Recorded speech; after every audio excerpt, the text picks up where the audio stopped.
Alright guys, so we're going to continue the rest of the Hoopty build here, and I was waiting on this to show up, so it finally showed up today. I'm going to go ahead and install that as part of this video. So this bad boy just showed up, and I just can't help myself. I can't leave anything alone. I don't know why I do these things, but here we are, we're doing it. So we're going to go ahead and replace the stock airbox on our old LS4 here.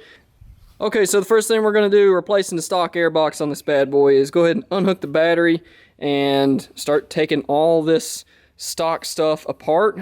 Now, one other thing I also grabbed while I was out was some DEI wrap. Actually, this is off the Amazon, the Jungle, and we're gonna put that over this crossover pot and try to keep some of the temps down. Now, I know they actually have like a heat shield on this, and yeah, I'm sure that helps, but DEI wrap is kind of superior in the way that it helps hold heat and just keeps those underhood temps down. So that's one thing I noticed with this car.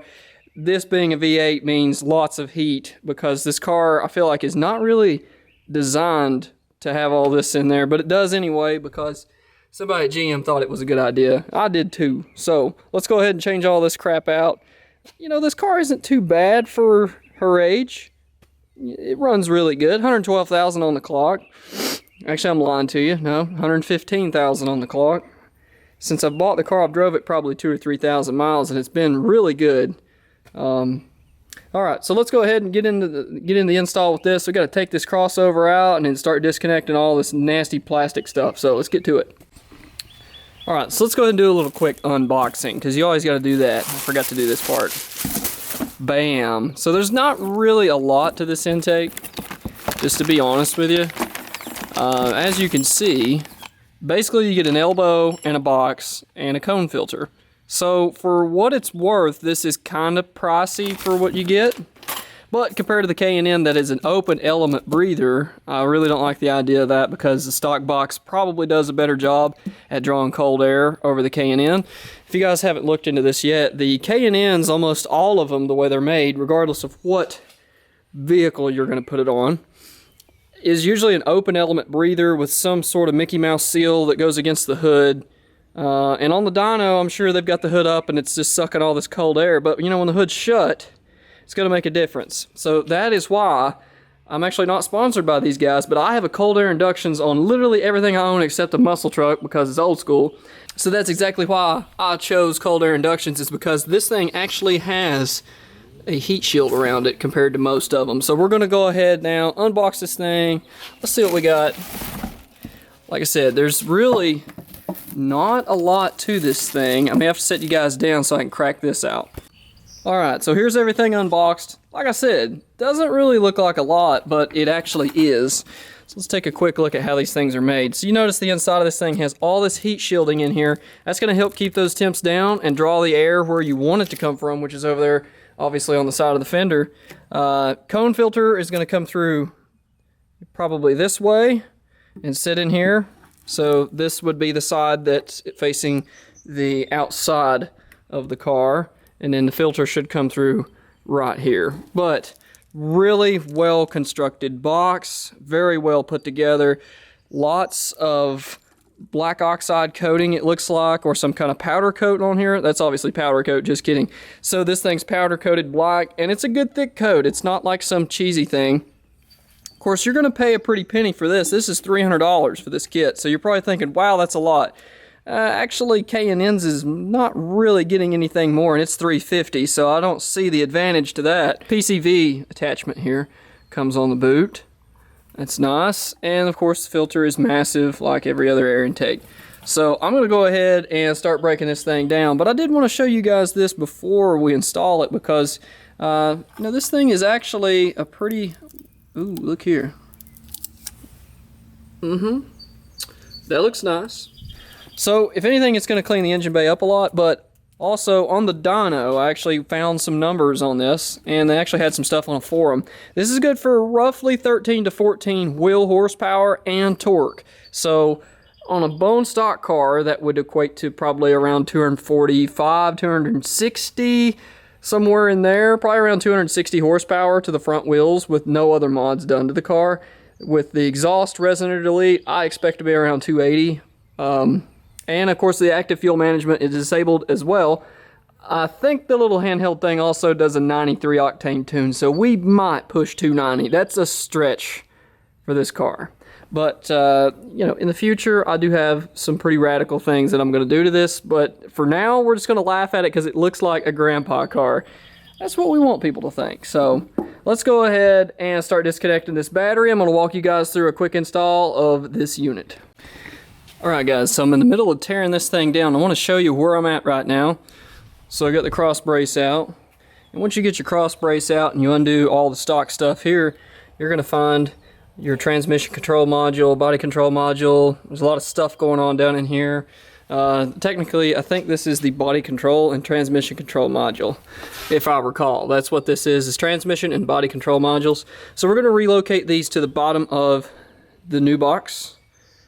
And here's kind of an idea of what the stock unit looked like. Now this one, obviously, there's been some foul play going on there, so we're not going to need that where we're going. But we do need to get this mass airflow sensor out of here because that guy is not cheap.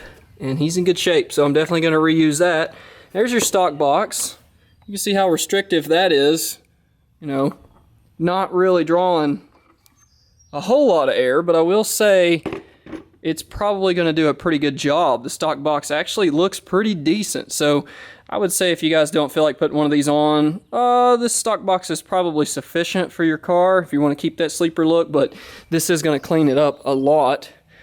The other thing I disconnected was the PCV and of course all that stuff that's laying there. That all came out. While I'm in here, I'm going to go ahead and DEI wrap this crossover pop. So I'm going to go ahead and get into that and take this out and see how far we can get. Alright guys, I'm going to get a light out here and show you this. So, there's the DEI wrap on there, and I just used the hose clamp to kind of pinch that down. This shield is pretty thin, so you don't want to go cranking on your hose clamp too hard, but that should get her done. Looks a whole lot better too. Kind of makes the car look like it's boosted. I totally didn't do that to be a ricer. It's actually going to help keep some of this excessive heat off of the intake and where you're drawing all that cold air. Now, getting there to the back of it's pretty hard to do, so you guys are going to attempt this thing at the house. You're probably going to run out of steam about the brake master cylinder. That's where I did. It's very hot today, and under the hood of this car is also very hot, so you may find yourself in the same predicament as me. However, now we can go ahead and start removing all these modules and transferring everything over there to our other intake, but there is absolutely no way to pull this off unless you have the stock box out of the way, and you're definitely not going to put this on if you have this box in place. So this is a great time to do the DEI wrap if you're going to do that. I think this is going to help out quite a lot. It definitely looks a whole lot neater. So there you go. That actually turned out really good, I gotta say. Look at that. Not bad. Alright guys, so I wanted to show you where I got to real quick. So I did go ahead and put those little C-clips. They lock in opposing angles. One goes this way, one goes this way, and that's your two screws that I've got right here. These guys bolt into the fender well, and that's what holds the box in. As you can see, I got the modules in there now. I'm going to go ahead and bolt this down, put the modules in there, and it looks like we also have hardware to hold the modules too. So I'm going to go ahead and do that real quick, and then we're going to toss all this together. Finally, got some better lights so you guys can actually see what's going on. Check this out. So it's got two studs here and a mount for your module here. I'm going to tell you guys, this thing is pretty tight down in here, so don't get frustrated and throw it out in the yard because that was the first thing I wanted to do. You do want to follow the directions, of course, but the key here is to make sure that you get these little clips into position with the threads facing upward, so it's like a stud. That way it'll go up through your box. So you got that one at the rear, that one at the front. You do that, and don't get angry and throw it in the yard. And eventually you'll find where these go, and the box does not sit as advertised. I thought it would sit really flush with this, but it actually just sits kind of parallel to it, and more towards the front of the car, from what I gather. So, does fit really nice. I mean, check this out. It is like precision in there, buddy. I mean, it is tight. But that's where the DEI wrap is going to come in. So now we're ready to go ahead. I'm going to tighten these bolts up real quick. You can see I got just a couple bolts here, a couple bolts here. Then we're going to hook this guy up, put the filter on, put the top on, done. Alright guys, so we've made it to the last step. I kind of skipped this part, but I did go ahead and attach the intake. Place a little bit of oil on the outside of the mass airflow sensor, just the outer housing, because these things are pretty tight, and being rubber, they don't really want to slip all that well, so if you use a little oil, they'll go right on. So the last piece of resistance here is this guy's got to go on, and then we're done. I've hooked everything back up, clamps are all tight. This box fits exceptionally well. Let's see just how well. Ooh. Boy, that's nice. You know, it kind of has a factory look. I'm going to wipe the fingerprints off before I tighten that, but there you go. It's kind of got a nice factory look to it without being too jumpy.